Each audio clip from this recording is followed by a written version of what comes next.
नमस्कार साथीहरू। आज म धेरैको चासोको विषय इडिभी फर्म भर्दाखेरि फोटा कसरी बनाउने भन्ने विषय लिएर उपस्थित भएको छु।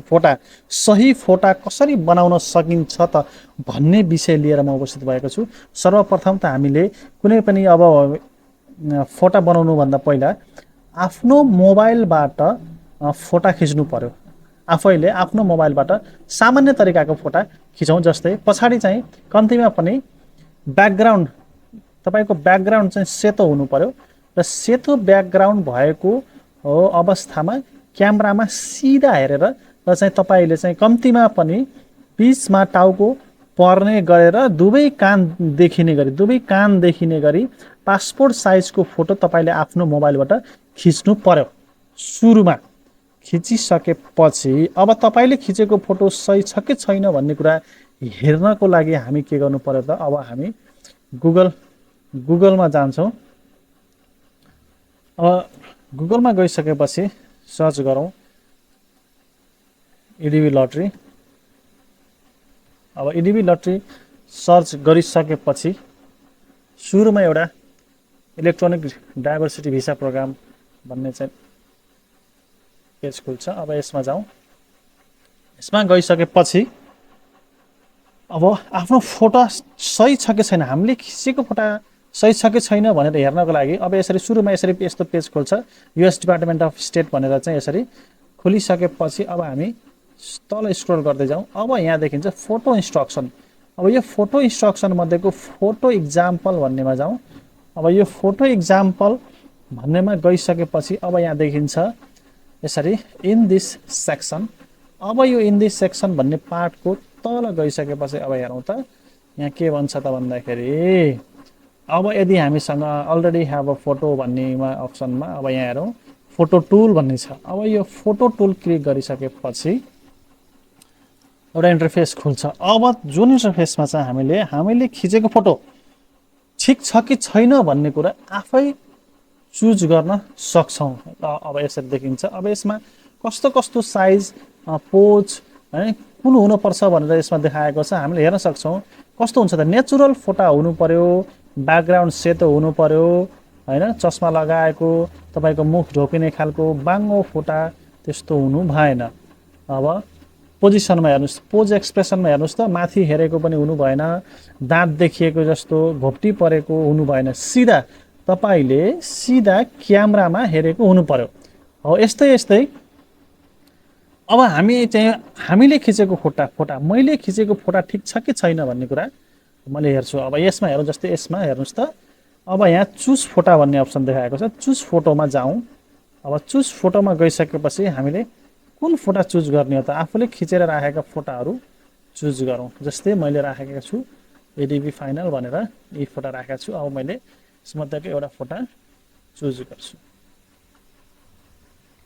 ल मेरो यो फोटा एसेट भएको छ। अब यसमा मलाई थोरै केही नमिले जस्तो लाग्यो भने अब मैले यसैमा पनि के गर्न सक्छु त भन्दाखेरि यो क्रप म्यानुअली भन्नेमा जान सक्छु र क्रप म्यानुअलीमा गएपछि यसले देखाएको छ यसरी आँखाको साइज मिलाउने यसरी देखाएको छ। यो आँखालाई हामीले आफ्नो आँखा भएको ठाउँमा लगेर राखिदिने। त्यसले गर्दाखेरि एक्चुअल साइजमा चाहिँ फोटो क्रप गर्छ यसले।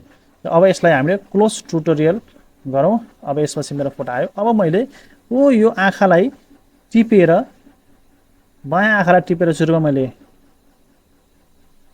दाहिने आँखालाई टिपेर दाहिनेमा राखेँ।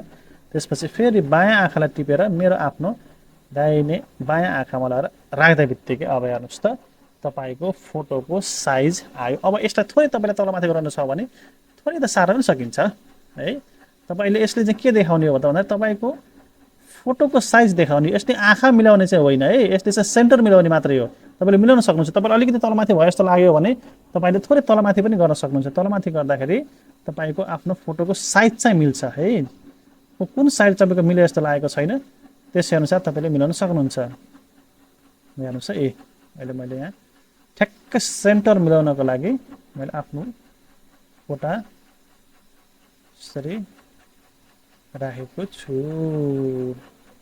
हेर्नुस् मैले ठुलो बनाउनु पर्यो भने अलि साइज ठुलो गराइदिन्छु। आँखामा ठ्याक्क लान्छु, थोरै साइज मिलाउँछु, अझै ठुलो होस्। ल अब मैले यतिको मेरो फोटालाई मैले अब यसलाई ओके गर्छु।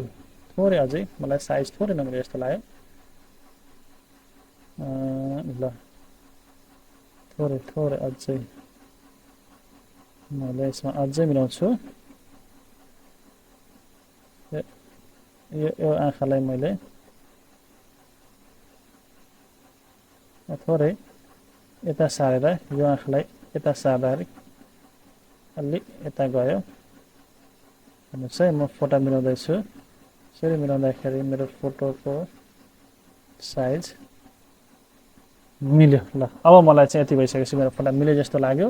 अब यसलाई मैले के गर्छु त फेरि एक्सेप्ट एन्ड प्रोसेस्डमा क्लिक गर्छु। अब यसरी हेर्नुहोस्, अब मेरो इडिबीको लागि तयार भएको फोटो यही हो। यसमा मैले क्रप पनि गरेको छैन अथवा एडिट पनि गरेको छैन, केही मिलाएको छैन। अब यो फोटो चाहिँ मेरो के गर्छ त यो सफ्टवेयरले चाहिँ एडिट फर्म भर्दा एक्सेप्ट गर्छ भन्ने कुरा बुझिन्छ। अब यसरी मैले अब यो फोटोलाई डाउनलोड इमेज टु यो डिभाइस भन्नेमा क्लिक गर्छु र अब यसमा गएर बस्यो। अब एकछिन मैले तपाईँलाई अब गलत इक्जाम्पल देखाउँछु। जस्तै मैले चुज गरेको फोटो पहिले नै मिलेको छैन भने यसले एक्सेप्ट गर्दैन। जस्तै मैले यो फोटो हेरौँ, यो फोटो मैले क्लिक गर्न खोजेँ, ओपन गर्छु।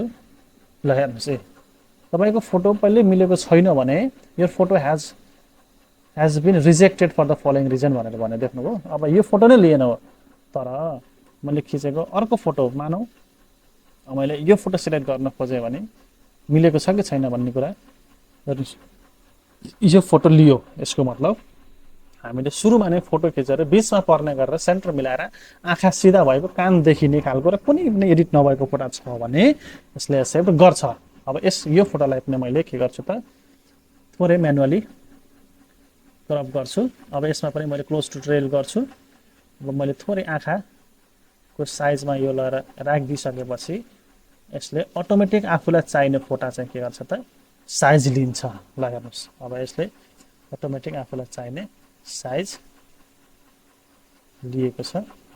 ओके, अब मैले यसलाई अब यतिको फोटोलाई मैले के गर्न सक्छु त अब एक्सेप्ट गर्छु। ल अब एक्सेप्ट गरेँ मैले। ल हेर्नुहोस्, अब यसलाई पनि मैले के गर्छु त download image to your device भन्नेमा क्लिक गर्छु। अब यसरी मेरा दुईवटा फोटाहरू चाहिँ यसरी डाउनलोड भएका छन्, जुन मैले अब यसलाई चाहिँ मिनिमाइज गर्छु र चाहिँ मेरो डाउनलोड फोल्डरमा गएर ती फोटाहरू हेर्छु। ल हेर्नुहोस्, अब मेरा दुईवटा फोटाहरू इडिबीमा भर्नको लागि रेडी भएर बसेका अवस्थामा छन्। अब यही फोटोलाई मैले सिधै के गर्छु त अपलोड गर्छु। यसरी तपाईहरूले पनि मोबाइल मार्फत आफ्नो इडिबी फर्म भर्नुहोस् अथवा आफै कुनै पनि ल्यापटप कम्प्युटरमा बसेर इडिबी फर्म भर्न सक्नुहुन्छ। तर त्योभन्दा पहिला सुरुमा आफ्नो फोटा चाहिँ अपडेट गर्नुहोस्, फोटा ठिक बनाउनुहोस्, त्यसपछि मात्र तपाईँ के गर्न थाल्नुहोस् त इडिबी फर्म भर्न थाल्नुहोस्। ल आजलाई साथीहरू यति नै। अब फेरि अब मैले आफैले चाहिँ इडिबी कसरी भर्न सकिन्छ भन्ने कुराहरू पनि हजुरहरूलाई चाहिँ प्रस्तुत गर्छु। आजलाई यति नै। हस् त, धन्यवाद।